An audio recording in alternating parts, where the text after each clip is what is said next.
மறுபடியும் அதே நீட் எதிர்ப்புங்கிற ஃபார்முலாவுக்கு வராங்கன்னா ஏழைப்பாளைகள் டாக்டர் ஆகக்கூடாது, தகுதியானவன் டாக்டர் ஆகக்கூடாது.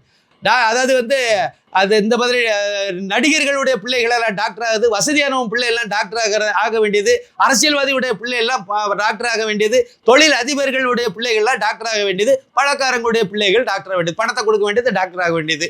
அப்புறம் நம்மள மாதிரி ஏழைப்பாளைகளுடைய உயிரில் தானே விளையாடுவாங்க. இதுக்கு ஒரு அறிவு கெட்ட முதலமைச்சர் இப்படி பேசுறாரு, இதை நாங்கள் இப்படி செய்யறேன்னா என்ன செய்வீங்க? அப்புறம் நவோதய பள்ளிகளை மட்டும் எப்படி உள்ள கொண்டு வருவாங்க? கொண்டு வரவே மாட்டாங்க.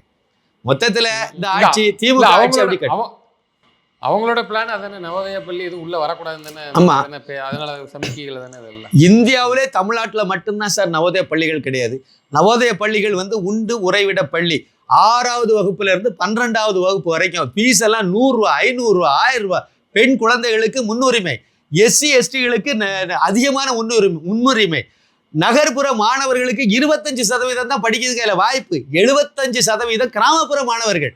நீங்க 6ஆம் வகுப்புல கொண்டு போய் சேர்த்துட்டா போதும். அவங்க போடுற சோப்புல இருந்து, பேஸ்ட்ல இருந்து, பிரஷ்ல இருந்து, அவங்க போடுற துணியில, ட்ரெஸ்ல இருந்து, அவங்க வச்சிருக்க பேக், அவங்களுடைய எழுது பொருள், நோட்டு கேட்டு எல்லாமே மத்திய அரசு கொடுக்குது.